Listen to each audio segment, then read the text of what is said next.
ஓய்வு வதந்திகளுக்கு மத்தியில் அஜித் குமார் தனது அடுத்த படத்தை உறுதிப்படுத்துகிறார். இந்த ஆண்டு நவம்பரில் நான் படப்பிடிப்பை தொடங்குவேன். அஜித் குமார் தற்போது தனது சமீபத்திய வெற்றி படமான குட் பேட் அக்லியின் வெற்றியை அனுபவித்து வருகிறார். இது உலகளவில் ரூபாய் 200 கோடி வசூலித்துள்ளது. கார் பந்தயத்திற்கு முன்னுரிமை அளிப்பது குறித்து ரசிகர்கள் மத்தியில் அதிகரித்து வரும் கவலைக்கு மத்தியில் நடிகர் தனது அடுத்த படத்தை இப்போது உறுதிப்படுத்தியுள்ளார். படப்பிடிப்பு நவம்பர் 2025இல் தொடங்கும் என்றும் ஏப்ரல் அல்லது மே 2026க்குள் படத்தை வெளியிடும் இலக்குடன் இருப்பதாகவும் அவர் தெரிவித்துள்ளார். தி இந்தியன் எக்ஸ்பிரஸ் பத்திரிகையின் இண்டல்ஸ் உடனான சமீபத்திய உரையாடலில் நடிகர் தனது 2 மிகப்பெரிய ஆர்வங்களான சினிமா மற்றும் மோட்டார் ஸ்போர்ட்ஸ் இடையே சமநிலையை ஏற்படுத்த திட்டமிட்டுள்ளதாக பேசினார். ஐரோப்பாவில் எங்கள் பந்தய சீசன் மார்ச் மாதத்தில் தொடங்கி அக்டோபரில் முடிவடைகிறது. ஜனவரியில் துபாயில் நடைபெறும் அந்த ஒரு முறை பந்தயத்தை தவிர என்று அவர் பகிர்ந்து கொண்டார்.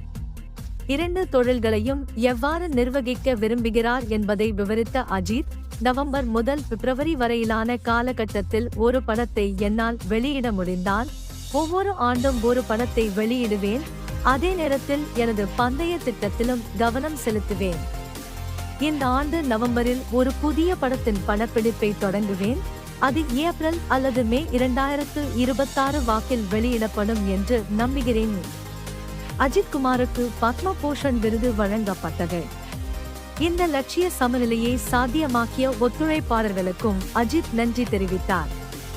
சினிமாவில் தனது நீண்டகால வெற்றியை பாராட்டிய அவர், தனது இலக்குகளை புரிந்து கொண்டு ஆதரிக்கும் திரைப்பட தயாரிப்பாளர்கள் மற்றும் தயாரிப்பாளர்களுடன் பணியாற்றுவதை அதிர்ஷ்டமாக உணர்கிறேன் என்று கூறினார். குறிப்பாக திரைப்படத் துறையில் தனது 33வது ஆண்டில் அடியெடுத்து வைக்கும் இந்த நேரத்தில்.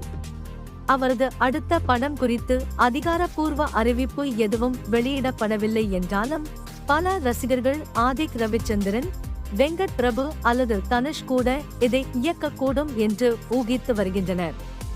சமீபத்தில் டெல்லியில் இந்திய ஜனாதிபதியால் பத்ம பூஷன் விருது வழங்கி கௌரவிக்கப்பட்டார். நடிகர் இந்த விருதை தனது மனைவி முன்னாள் நடிகை ஷாலினிக்கு அர்ப்பணித்தார். மேலும் தனது ரசிகர்கள், திரைப்பட தயாரிப்பாளர்கள் மற்றும் தொழில்துறையில் உள்ள நலம் விரும்பிகளுக்கு நன்றி தெரிவித்தார். ஆதிக் ரவிச்சந்திரன் இயக்கிய குட் பேட் அக்லி படத்தில் த்ரிஷா கிருஷ்ணன், அர்ஜுன் தாஸ், சுனில் பிரபு, பிரசன்னா, கார்த்திகேய தேவ் மற்றும் பிரியா பிரகாஷ் வாரியர் ஆகியோரும் நடிக்கின்றனர். இந்த படம் இப்போது OTT தளங்களில் கிடைக்கிறது.